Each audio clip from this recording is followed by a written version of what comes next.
भोली ओखर तो करुआ होगे वो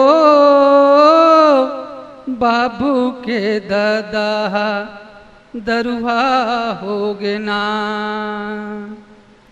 भोली ओखर तो करुआ होगे वो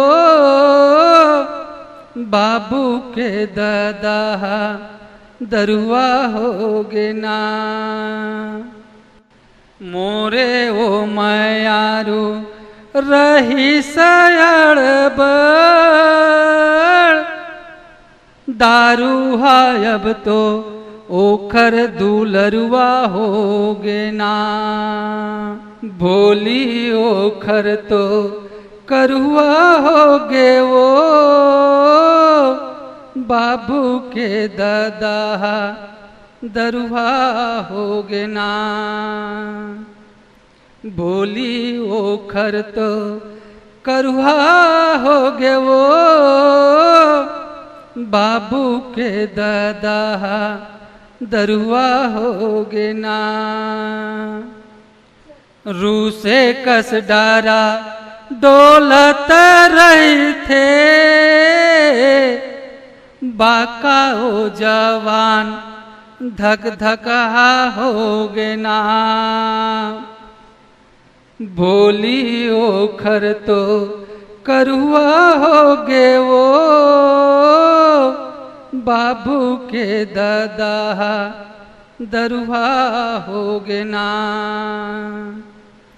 भोली ओखर तो करुआ होगे वो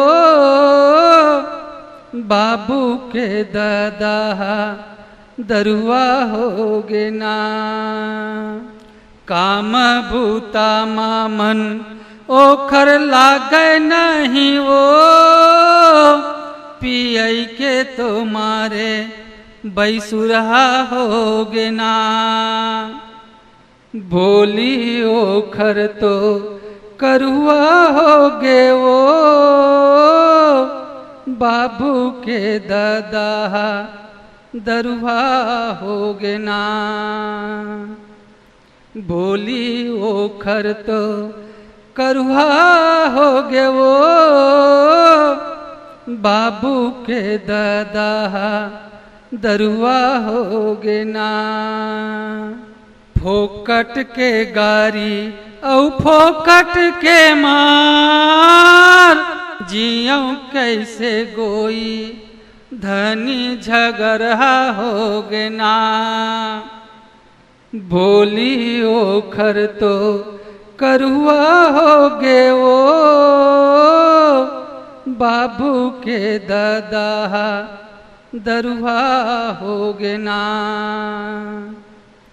भोली ओखर तो करुआ होगे वो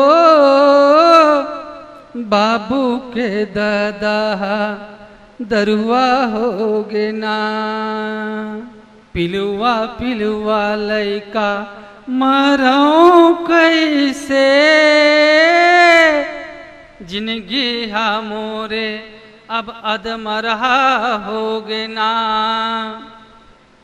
भोली ओखर तो करुआ होगे वो बाबू के दादा दरुआ होगे ना। भोली ओखर तो करुआ होगे वो बाबू के दादा दरुआ होगे ना।